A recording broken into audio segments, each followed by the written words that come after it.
चरणोदक पीने का समय आया तो हाथ दूर कर लिया। केवट बोला, छोटे ठाकुर तुम्हारी सोच में संकीर्णता है, हमारे भाव में कहीं कोई संकीर्णता नहीं है, तुम्हारी सोच में संकीर्णता है। लक्ष्मण जी बोले, क्या संकीर्णता है सोच में? केवट बोला, ये है कि हमने पिया क्यों नहीं पिया? इसलिए नहीं पिया कि अभी मैं अधूरा हूं। अधूरे हो, पूरे कैसे हो गए? कहे, जब तक सपत्नीक भगवान के चरण नहीं पखार लूंगा और एक साथ पखार के सपत्नीक भगवान का चरणोदक ग्रहण करूंगा, इसलिए अधूरापन था, समझ गया, इसलिए रुक गया मैं। लक्ष्मण जी बोले, प्रोसीजर लंबा हो गया, अभी पत्नी आएगी तब वो साथ में पैर पखारेगी, तब ये चरणोदक ग्रहण करेगा। भगवान ने कहा, तो भैया पत्नी को बुला ले। दौड़ा दौड़ा गया, पत्नी को साथ ले आया और सपत्नी चरण पखारे। और जैसे सपत्नी चरण पखारे और पत्नी से कहा कि हाँ चरणोदक ले, और स्वयं हाथ में चरणोदक लिया। पत्नी से कहा, तू भी चरणोदक ले। पत्नी ने भी चरणोदक लिया। और जैसे ही दोनों का हाथ मुख तक आया तो पत्नी से कहता, रुक रुक रुक, अभी अभी रुक रुक। लक्ष्मण जी बोले, लो, पहले खुद रुका था, पत्नी को भी रोक दिया, अब क्या कसर रह गई? बोले, अभी बच्चे रह गए, जब तक बच्चों को भगवान के चरण से नहीं जोड़ दूंगा और चरण नहीं पखरवा दूंगा, परिवार के सहित चरणोदक लूंगा। बात समझ में आई कि नहीं आई? किसके सहित चरणोदक लूंगा? पूरे परिवार के सहित। क्या बात है? बोलो, भाव की ही तो बात है प्यारे। भाषा पर ध्यान मत देना, यहां भाव पर ध्यान देना। भाषा बोलने वाले तो बहुत बोलते हैं, भाषा की कमी है शब्दों की क्या, लेकिन यहां ध्यान किस पर देना है?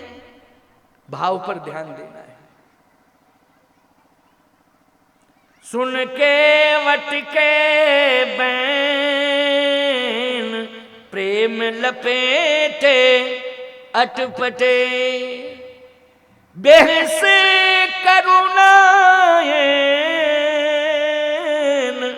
चितय जान की लखन तन। भगवान मुस्कुराए, हंसे। भगवान को भाव पर हंसी आ गई ना, कि लक्ष्मण तुम भाषा पर ध्यान दे रहे हो, हम भाव पर ध्यान दे रहे हैं, इसलिए बच्चों को लाओ, जल्दी लाओ। क्या बात है साहब, पूरे परिवार के सहित जुड़ के भगवान का चरण प्रक्षालन कर रहा है कि नहीं? भगवान की कथा परिवार सहित सुनो। यह संकोच नहीं करना चाहिए कि घर से कोई एक व्यक्ति चला जाए बस पर्याप्त है, पूरे परिवार के सहित भगवान की कथा सुनना चाहिए। ये केवट के प्रसंग से सीखो। केवट भी तो गांव का ही रहने वाला है, कोई शहर में रहता है, वो गांव में ही रहता है, साधारण गांव है वो, गंगा के किनारे है। आज भी बहुत ज्यादा विकसित नहीं है वहाँ, कोई विकास बहुत नहीं हुआ। अब हमारे यहाँ योगी जी मुख्यमंत्री हो गए, उन्होंने धार्मिक स्थलों पर विचार किया है और विकास के लिए बहुत सारी योजनाएं लागू की हैं, अब विकास होने लगा है। लेकिन भैया, हम विकास को श्रेय नहीं देते, हम विश्वास को श्रेय देते। किसको देते हैं? विश्वास। उस भूमि के प्रति विश्वास है, विकास होगा या नहीं होगा, होता रहेगा, लेकिन विश्वास की बात है। जिस भूमि पर भगवान खड़े हैं, बोलो विश्वास की भूमि है कि नहीं? वो भक्त और भगवान दोनों का भगवान ने बुलाओ, बच्चों को बुलाओ। केवट बच्चों को लाया, बच्चों को भगवान के चरणार विंदों में डाल दिया, कहा भगवान के चरण पखारो। बच्चों ने भी भगवान के चरण पखारे। गोस्वामी जी ने संकेत किया, क्या? पद पखार जलपान करी आप सहित परिवार। बोलो, अर्थ निकल आया कि नहीं निकल आया? जल्दी बोलो। ये मैं अपनी तरफ से तो नहीं बोल रहा था बना बना के, आप और सहित परिवार। पद पखार जलपान करी, इसलिए कह रहा हूं कि जीवन में भक्त बन जाओ। पद पखार जल पानी करी आप सहित परिवार, पितर पार करी प्रवहि पुनि मुदित गयऊल पार। अब कहता है भगवान से, प्रभु नाव में बैठ जाओ। देखो सबको चरणोदक दे दिया भगवान का, मिल गया सबको चरणोदक कि नहीं। इसलिए कहता हूं कि चरण से ज्यादा महिमा है चरणोदक की। चरण क्यों धोए जाते हैं? धुलवाने वाले को ये आशा नहीं रहती है कि चरण धोए जाएं। जैसे आप हमारा चरण धोते हो तो मेरे मन में इच्छा थोड़ी है कि तुम चरण धो। ठंडी में तो और इच्छा नहीं होती। जल लेके आते हो तो करंट सा लगता है, अरे रहने दो, रहने दो, रहने दो, क्योंकि ठंडी है। तो बहुत इच्छा थोड़ी रहती है कि चरण धो, लेकिन उसमें धोने वाले का स्वार्थ है, क्योंकि उसे चरणोदक मिलेगा। अच्छा, हमने कई बार ये प्रयास किया कि जल ले आए तो हमने कहा अच्छा चरणों में ऐसे छिड़क दो। महाराज धोएंगे, ऐसे छिड़का छिड़की नहीं, धोएंगे। अरे भाई छिड़क दो जल, और क्या है, प्रक्षालन हो जाएगा। लेकिन धोने की क्या जरूरत है? कहे चरणोदक लेना है। चरण रज तो बिना धोए मिल ही नहीं सकती है। तब मजबूरी होती है कि भैया धो ले, अब तुझे चरण रज चाहिए। ऐसे ही केवट को चरण रज चाहिए, अकेले नहीं पान करना चाहता, पूरे परिवार के सहित वो भगवान का चरणोदक लेना चाहता है, चरणोदक पान करना चाहता है। अब कहा अब नाव में बैठ जाओ। भगवान ने कहा ठीक है। सबसे पहले भगवान ने जानकी जी से कहा कि तुम नाव में बैठो। किससे कहा? जानकी जी से।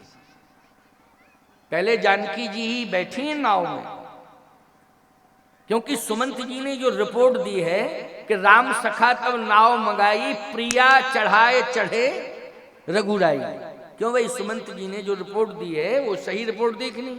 राम सखा तब नाव मंगाई, और तुलसीदास जी कह रहे प्रिया चढ़ाए चढ़े रघुराई। तो प्रिया चढ़ाए मानी सीता जी से कहा राम जी ने पहले कि तुम बैठो, तब भगवान बैठे, पहले जानकी जी को बिठाला। यही नियम भी है। तुम सपरिवार अगर यात्रा करने जाओ और ट्रेन स्टेशन पर खड़े हो और ट्रेन का इंतजार कर रहे हो, और ट्रेन जैसे ही आ जाए तो पहले पत्नी को ट्रेन में चढ़ा दो।